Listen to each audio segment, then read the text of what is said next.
Welcome back to the Champagne on Ice podcast presented by the Field of 68.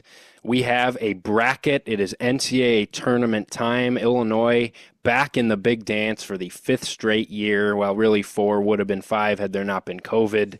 3 seed in the East region. Morehead State is the first round matchup on Thursday at 2:10 p.m. Central. We'll break that down. We'll break down Illinois' region. Might break down the whole bracket. We'll see where it takes us.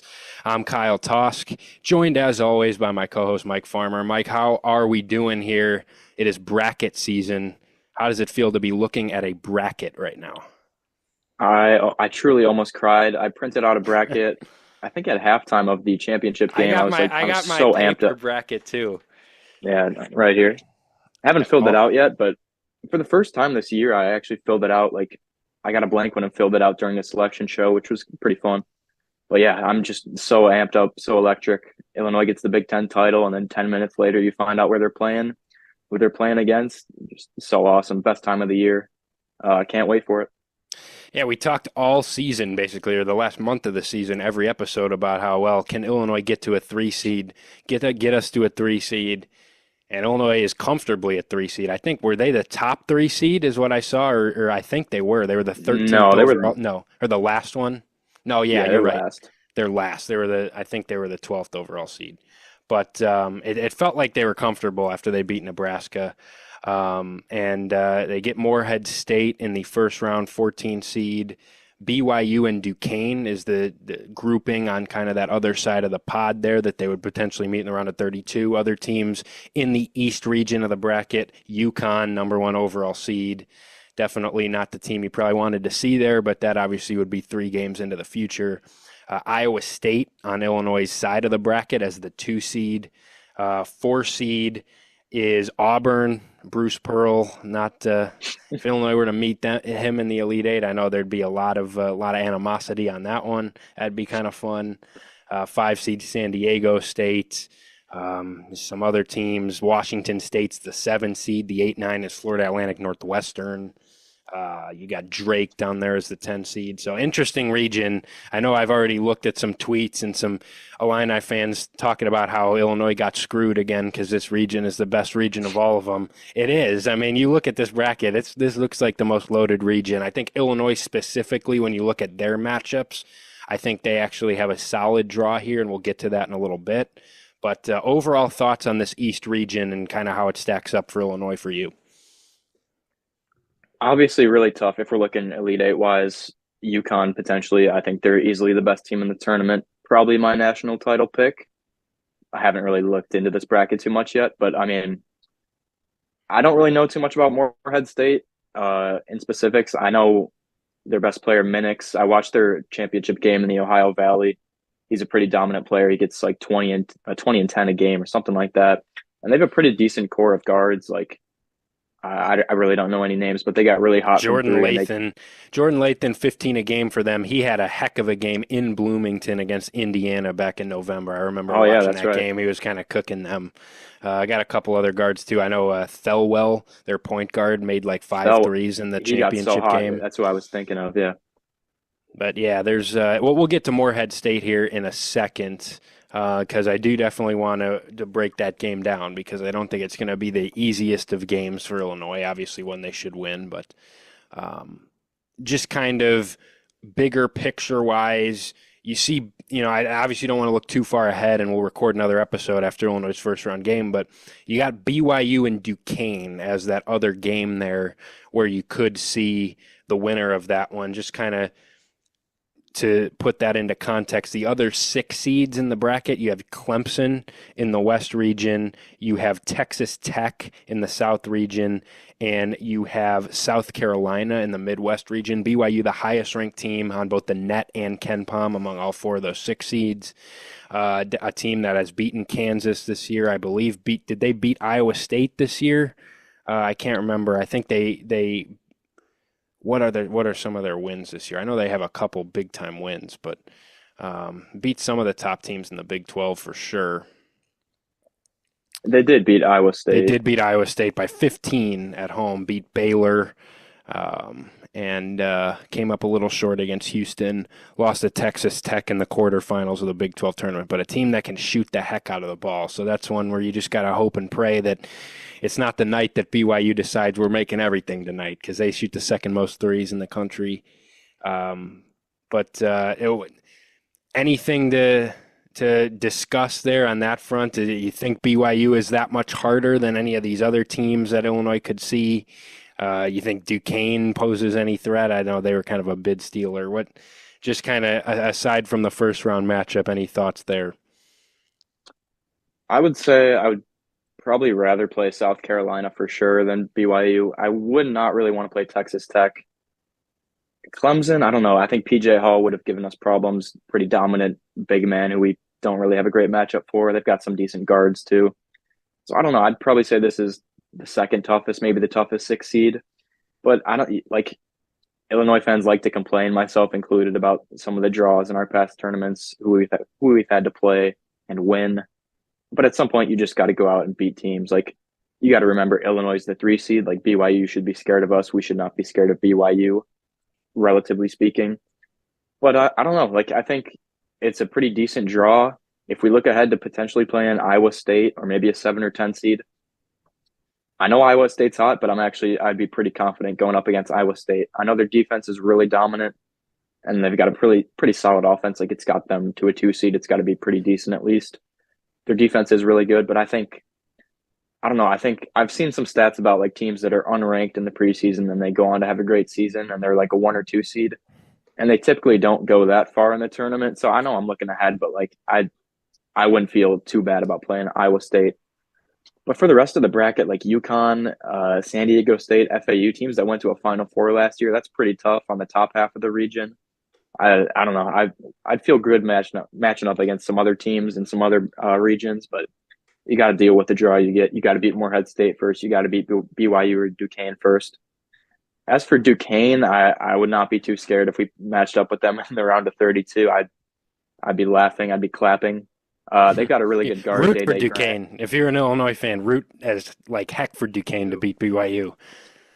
They scraped by and barely won a garbage Atlantic 10 conference. They scored like 50 points in their conference championship. Oh, that was horrific. That was on right No, before the oh my Illinois God. game. It was brutal, yeah. They had 4 points in the second half with 7 minutes left in the second half. They started like 1 for find a 20 way in to the win. second half. I think BYU will beat them. I think we're bound for, and we'll get to the Illinois Morehead State game in a second, but I think we're bound for Illinois BYU in the round of 32. Iowa State, that would be kind of like, unstoppable force faces immovable object, right? Illinois' offense has been so unstoppable. Iowa State, best defensive efficiency in college basketball. They passed Houston with their Big 12 championship run, a team that turns you over like crazy, gets into you, ball pressure, really, really good defensively. But Illinois has guys that can win some of those matchups, and that'd be a fun one for sure. Comparing them to some of the other 2 seeds, Marquette, Arizona, Tennessee.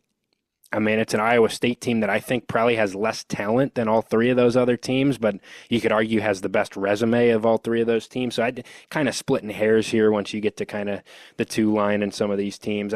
Ultimately, like you said, you're going to have to beat good teams if this team wants to go on a run. And if Illinois were to somehow, in our wildest dreams, find their way to Phoenix, win this region, go to the Final Four, they will have freaking earned it. And when you look at some of the teams in this bracket, that's for sure. But that's what you sign up for in March Madness, is you're going to have high-level games, high-level teams. And I like Illinois just zeroing in on their first 2 potential opponents. I actually like how Illinois matches up with those 2 teams. So I think Illinois really doesn't have much excuse to at least get to that Iowa State game in the Sweet 16. I think it shapes up pretty nicely. Illinois should have every chance in the world to finally get to a second weekend for the first time since 2005. Any other thoughts from this pod for the Illini? Morehead State, a low major, maybe mid-major conference tournament champion, a really dominant player. He won Conference Player of the Year in the Ohio Valley. One kind of random thing that gets brought up a lot is Morehead State is going to have the most rest of any tournament team, and Illinois is going to have the least rest. because I'm pretty sure Ohio Valley was the first conference tournament. So That's a that is, great point, actually. I yeah, no, had that's very did not think interesting. about that.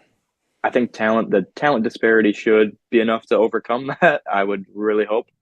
But I mean, that is one thing to look at. You're playing in Omaha, Nebraska, pretty decent location for a first round or first weekend location for the Champaign, Illinois Fighting Illini.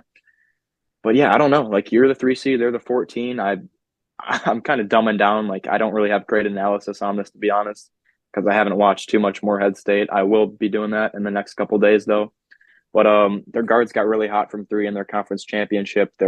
I forgot his name again, but he got really hot towards the end of the game. Drew He hit like Thelwell, their point Drew guard. Thelwell hit like three threes in the final 4 minutes to beat Little Rock, which I don't know. Illinois has guys that can do that too. Minix is only 6'7", but he was kind of playing like if I remember correctly, he was posting up like kind of high post. He's Yes. not their big man, but he is like I don't know. Do you think Coleman's going to be on him? He's 6'7", 230. You could put Quincy on him possibly. Like I'm not totally Yeah, I sure. mean, I don't necessarily. Yeah, I mean, I think you probably Shannon could guard Quincy. him. I don't I know. think Ty could probably. Yeah, I think you have a lot of options. I think you probably want to put Shannon on their most athletic guard, which I think would be Jordan Lathan. He's a guy who's averaging 15 a game. He's more of an athleticism type of guy, pretty good athlete, guy who's going to shoot it. They'll run some sets for him to get some shots. My analysis on Morehead State right now comes down from my 15 minutes of watching them before we jumped on the podcast. I found 15 minutes of Morehead State basketball and watched a little bit of it, so that's where most of the analysis comes from. But their starting lineup is kind of dangerous. They got four guys in double figures. Like you said, Riley Minix is going to be the guy that's at the top of the scouting report. 21 points, 10 rebounds a game, 6'7". Not the strongest guy in the world, but like you said, he kind of has the booty ball to him a little bit. Like he will post you up a little bit. He'll use his size, a lot of mid-post action for him. And Illinois is going to need to have a size equivalent for him to try and slow him down. And I think the good news for Illinois is they have those. So even if you get different switches for him or if he gets certain matchups, like I don't think there's a ton of matchups you hate. Like don't let Luke Goody switch onto him. Don't let Justin Harmon switch onto him. But the rest of your lineup, I think you feel pretty good about, that matchup there and that Illinois is not going to be giving up size. And then you just got to find a way to slow their guards down. They're a team that shoots a ton of threes, if I remember correctly. They're, I think, top 100 in the country in 3-point rate.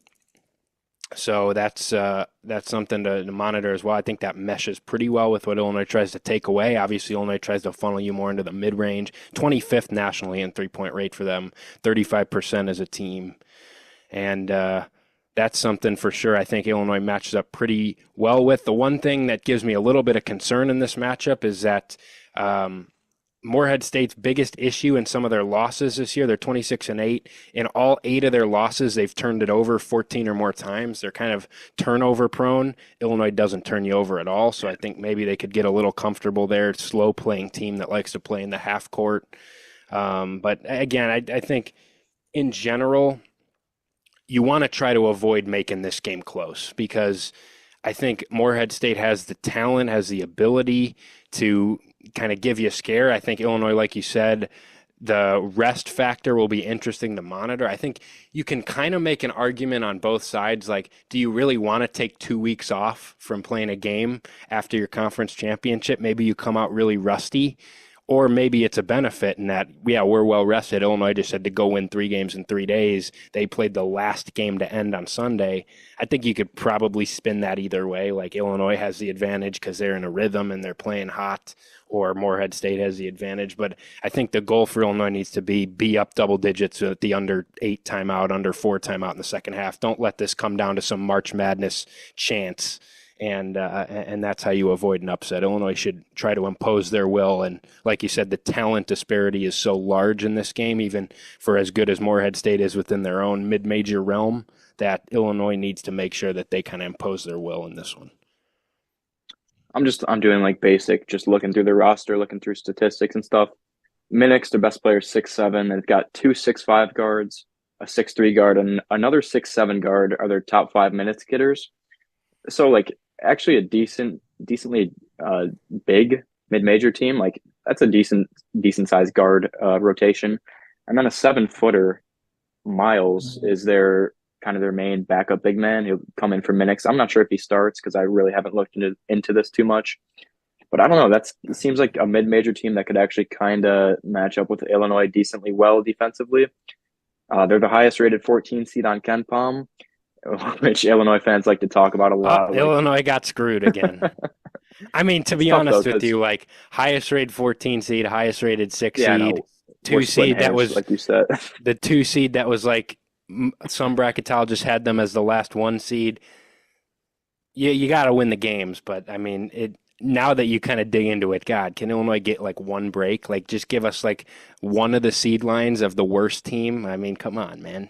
The best month of the year is here, which is why you need to know that we are now partnered with BetMGM. We'll be using BetMGM lines to make all of our picks, and we'll have special offers for the listeners and the viewers of the Field of 68 all through the NCAA tournament. If you haven't signed up for BetMGM yet, you can use the bonus code FIELD, and you will get up to a $1,500 first bet offer on your first wager with BetMGM, regardless of whether or not that bet hits. Here's the best part. All you need to do is deposit and bet $10 of your hard-earned money. This is how you make it work. Download the BetMGM app and sign up using the bonus code FIELD. Deposit at least $10 and place your first wager on any game, and you get up to $1,500 in bonus bets, regardless of the outcome of your bet. Just make sure you use that bonus code FIELD when you sign up. Most importantly, we do have some fun stuff coming for the conference tournaments and especially for the NCAA tournament. Bet insurance tokens, college hoops odds boosts, and what I love the most, a nice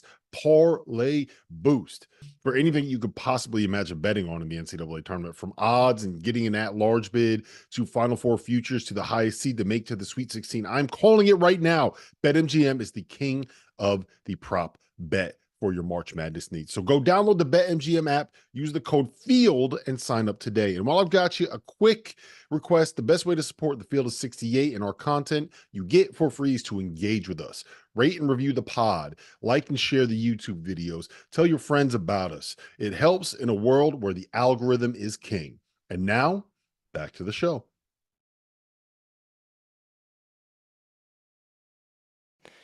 It's tough because we played Colgate and Oakland this season, who are two of the other Yeah, 14 seeds, and then the other is John Gross led Akron. I So thought I we don't were know. getting that one. I thought we were Yeah, you getting were, that one. I'm shocked that we didn't get Akron. but also for second round wise, you've talked a lot about like we talk a lot outside this podcast. You've mentioned BYU a lot in terms of matchup. Like BYU kind of just chucks a lot of threes. If they make them, they're probably going to beat you. If they're cold, they're going to lose by 20. So I don't know. Is that kind of just what the matchup is going to be in the second round, if that is indeed the matchup? Yeah, I mean, I think to me, BYU's kind of one dimensional in what they do. They make threes. They shoot threes. They make a lot of them. If they have a cold shooting night, they're pretty easy to beat. I think they're not the hardest team to scout because you know exactly where their offense is going to be run. They run a lot of elaborate sets to try to get shooters open, and I think you can scout them pretty easily because if you really try to, stay attached to shooters and run them off the three-point line, I think they struggle. And I think Illinois' strength defensively is out on the perimeter, trying to chase you off the line, trying to prevent good three-point looks.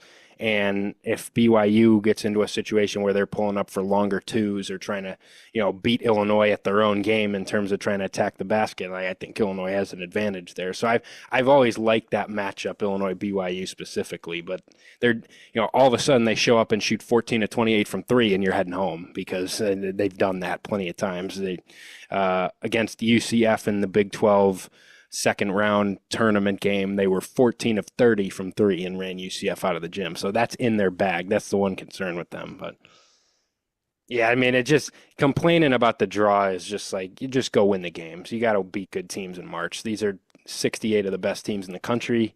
That's why they're in the field. Go win some games. Like, this Illinois team is a top 10 to 12 team. You should win these games.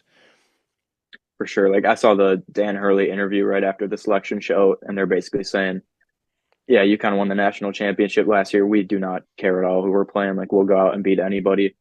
I think Illinois should have that same mentality. So I don't know. It's going to be tough to see, or it's going to be interesting to see. Thursday game, 2 o'clock against Morehead State in Omaha. Duquesne and BYU are going to be playing before that, so you'll know who's your second round matchup is going to be potentially.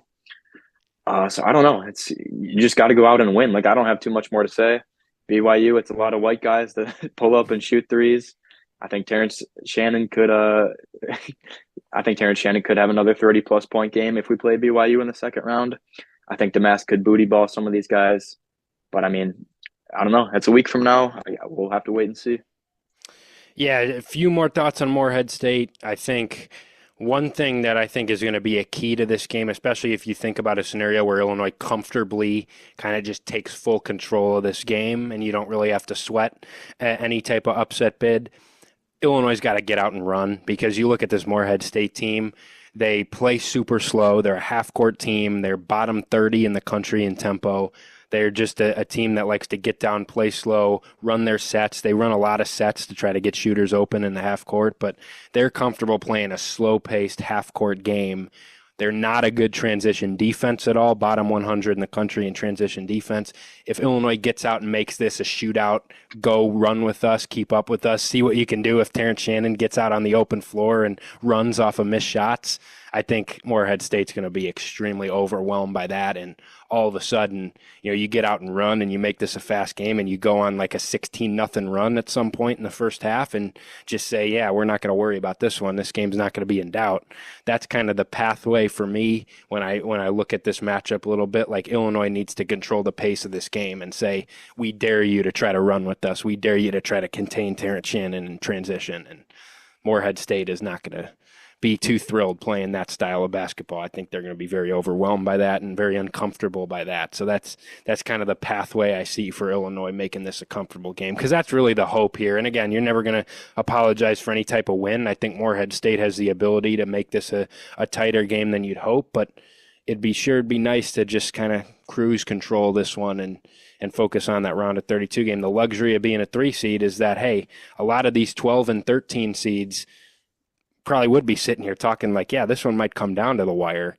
I think on the 14 line, even though Morehead State has their strengths, has a good player, it's a team that on paper, Illinois is probably going to be like a 12-point favorite in this game. So they're going to be expected to win this game by double digits. So that's kind of the benefit of being a 3 seed, is that, if you play your best, you should be able to control this game fairly easily. I honestly think, maybe I'm getting ahead of myself, but if we play at our speed, our tempo, our pace, we play with the energy we want to play with, like, I think there's not many teams in the country that can beat us and even hang with us. And we've seen that this year. Like, some teams like Tennessee, Purdue at times have been able to fluster us, get us out of our game. Even Wisconsin tonight, like, there was a stretch in the second half where they kind of slowed it down a little bit and they were beating us. They were playing that was the first half. They were beating us. They're like playing their game. And then in the second half, we started playing fast. We got out in transition, made our shots, and we just came out and beat them. So I think if we do that to Morehead State, it'll probably still be a game, maybe, but I think we should definitely win this one. Really, all I'm asking for is to not have a repeat of Chattanooga, Arkansas, Houston, Loyola. The same thing happened in every single one of these losses, even though we beat Chattanooga miraculously at the end. We came out flat and we pretty much trailed the entire game, never led, and we went home. Like, Loyola, I think we never led against Loyola, led for a little bit against Houston, but they dominated the first half, pretty much dominated the second half. Arkansas just led us throughout. We played terrible. That's a terrible Illinois team, though. So I'm just asking for the effort we saw at times during the Big Ten tournament, the energy defensively that we saw at times during the Big Ten tournament, because I think if we have that and we play to our strengths, play to quick tempo, get Damask booty ball on guys, I think we're a second weekend team, and I think we could possibly go further than that even.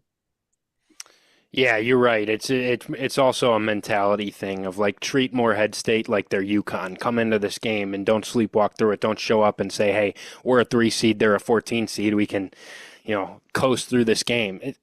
Freaking March Madness, man. How many times have we seen these lower seeds come in and want it more? I mean, that's honestly what it comes down to.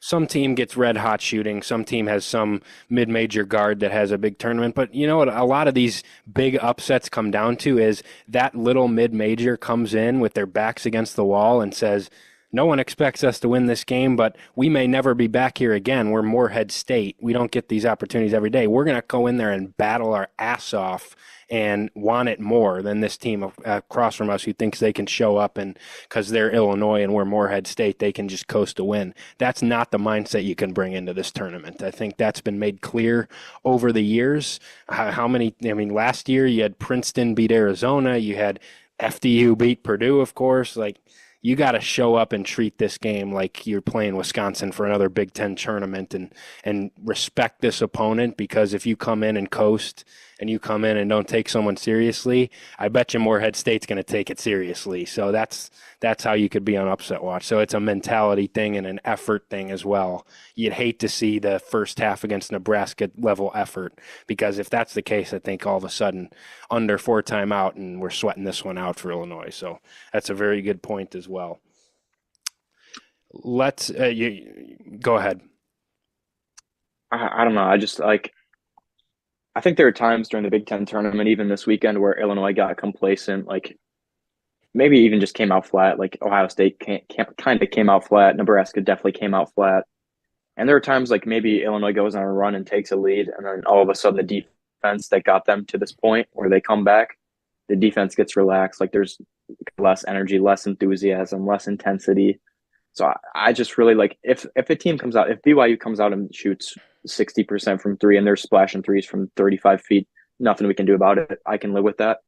But that hasn't really been our tournament losses recently. It's been Illinois doesn't have effort. They don't have energy. Like Loyola didn't play the best game they've ever played. Like we sucked. Like same thing with Houston, same thing with Arkansas. So that's really what I don't want to see. I can live with, as much as I don't want to say this, I could live with a team beating us, but like I can't live with another low energy, low intensity game where Illinois just kind of chokes and doesn't look like they give a shit in March. So I don't think we're going to have that, but there have been times where we've had senior-led teams under Brad Underwood that have kind of fallen into that trap randomly. So I don't know. We'll have to wait and see. It could be the team that just beat Wisconsin that comes out on Thursday afternoon, or it could be a team that looks terrible at home against Indiana. We're all hoping for the Big Ten tournament champion Illinois version of this team, but we'll have to wait and see. Yeah, but you do bring up a great point as well. There's no excuses for this team doing that because of how much experience there is. You've got, and we've harped on it all year long, but 4 of your 5 starters are fifth-year seniors. Or I guess Coleman's a fourth-year senior, but 4 seniors, 3 fifth-year seniors, another one that comes off your bench as your 6th man in Harmon, a junior and Goody who comes off your bench. Ty Rogers plays like a veteran. This is an experienced team that should understand the moment, and you have a bunch of guys who have been here before, some guys who haven't. I think the roster makeup is exactly what you look for in a team that you trust to come out and play hard, and not, if they do lose, it's because they got beat. It's not because they lost themselves. But it's been up and down at times this year in terms of just the effort and, some of the ways that Illinois has come out and treated some of these games. So that's, it's now or never for most of the guys on this roster. They're done playing college basketball as soon as Illinois loses in this tournament. So that's how you need to play. And I trust that this team probably, when you get a taste of success like they did to win the Big Ten tournament, you saw what it took. You saw some of the angry huddles that Brad Underwood had to have and what it looked like when you weren't given that same level of effort, and then what it looked like in the second half against Nebraska and late against Wisconsin when you were given everything you had, and you saw that it leads to cutting the net down. So that's the mindset that Illinois has to have here. Let's end with a prediction. We'll record after each round. I know it's we got to have it. We got that time of year, man. Stamp our prediction in here because by the time we record next, Illinois will have played a game already. Is this the year, after 19 years, 2005, when Illinois lost and the national championship came to North Carolina, is the last time that they have been preparing to play in the second weekend of this tournament? Is this the year that Illinois breaks through and reaches the second weekend? And if so, how far do they go? When does this Illinois season end? A month ago, I would have told you we are a guaranteed first weekend exit. Like the Penn State loss, just devastating. That's not my point though. My thoughts have changed. The Big Ten tournament has convinced me. Terrence Shannon Jr. himself has convinced me. I think even if even like the team could be so off, and he showed this during the Big Ten tournament. I think he has the ability to just will us to a win. If that's the Morehead State game, so be it. Maybe the rest of the team will wake up against BYU if this is this imaginary scenario I'm playing out. But I think Illinois is a second weekend team, and I honestly think we beat Iowa State or Drake. Little bracket prediction: a Drake Iowa State game could be two Iowa teams. I don't know. That's dangerous for the two seeded Cyclones. But we'll have to wait and see. But I do think Illinois is a second weekend team. I think they beat Iowa State, and I think we lose the defending champs and the eventual back-to-back national champions, the UConn Huskies, in the Elite Eight in Boston, I think. So that's my prediction. Elite Eight bound. This is dangerous stuff that we have the exact same prediction. This is really dangerous. We're drinking the Kool-Aid, baby. I am right there with you on my prediction. I think this weekend swung me. Now, I would be nervous going into a game against Iowa State. I think the Iowa State team overall is a better team than Illinois. I am with you, though. Don't count on Iowa State being there in the Sweet 16. I think that 7-10 winner, whether it's Washington State or Drake, Iowa State just kind of has some of these teams that come into it relying on defense and, a team that is prone to going on some offensive lulls. All of a sudden you get into a 55-53 game in the round of 32 against a team like Drake or someone like, I don't know. They've got a better shot maker like DeVries. Like, yeah. Yeah, and so I don't know if it's a foregone conclusion. I probably, if I had to fill a bracket out right now, I probably would have it being an Illinois-Iowa State matchup, but I wouldn't count on that being the case. Now, of course, you can't count on Illinois getting there either, but if that's the matchup, something tells me that in the tournament, and we've seen it the last couple tournaments especially, I mean, you almost think back, I think you can draw a lot of parallels to the Miami-Houston matchup last year. I believe that was that a Sweet 16? I think that was a Sweet 16 because Miami was a 5, I want to say, and then Houston was the 1 in the South region last year. And that Sweet 16 game, Miami put up 80-something on Houston. It was the best defense in the country. Good offense beats good defense a lot of times in this tournament, and that's kind of how I see it playing out there. I don't know if Iowa State necessarily wants to see Terrence Shannon and Marcus Damask. I don't know how efficient their defense will be when those two guys come to play. But I am with you. My official prediction, and boy, this one probably bites me in the ass as it usually does. But my official prediction is Illinois will make the Elite Eight out of the East region, and I do think that all of a sudden you go toe-to-toe with the defending champ UConn Huskies. I think in a game that Illinois gives them a run for their money, UConn ends up winning the East region. But Illinois gets to the second weekend for the first time in 19 years and makes the Elite Eight for the first time in 19 years. And that's what I'm riding with. We have the exact same thought here. That's never come back to bite anybody before. So don't blame us when that doesn't happen. But, man, this is fun, man. I'm excited. I'm so excited for this, man. This team, I have a lot of hope for this team. This is going to be a fun week. It was already a fun weekend. Let's make it another fun weekend next weekend. Let's do it, man. Like last year, vibes were low. The year before, really good team, but the vibes were low. Had some injuries, I don't know. That was just a weird end of the season, honestly. The year before, vibes were super high, and it ended pretty low, but I don't know. It's a different year, whole different team besides Coleman. I don't know. Let's make some magic happen. Let's do it. We will record right after, at some point after that Illinois Morehead State game, get an episode out probably on Friday previewing Illinois' next matchup if they win. I'm not writing them. I'm not penciling them in yet. Don't worry. If they lose, obviously we'll recap the season and talk about that. But hopefully we're previewing a round of 32 matchup and recapping that game, Illinois Morehead State. Stay on the lookout for that on Friday. And we will have content all tournament. Hopefully it lasts for 6 games of previews that we get to do. But stay on the lookout for that, of course. And Illinois Morehead State, 2:10 p.m. Central on True TV, I believe I saw. Against Morehead State on Thursday from Omaha. Omaha, I'd imagine there's a pretty good Illinois turnout there in Omaha. It's like a 7.5-hour drive from Champaign. The flight from Chicago wouldn't be too bad, though. The flight from Chicago would be pretty quick. which is how a lot of people will probably choose to travel. So not a bad spot. I think there should be a pretty good Illinois contingent, probably a pretty decent BYU one as well when you think about it. So that could be a good matchup, but can't wait for it. Make sure to drop a follow on our Twitter at Champagne on Ice. Subscribe, Field of 68 Podcast Network YouTube channel. Find us on your podcast platforms, Apple Podcast, Spotify, anywhere else you get your podcasts.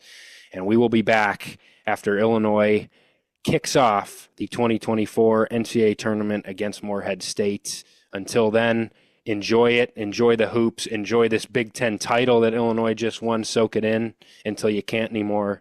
And we will see you next time on the Champagne on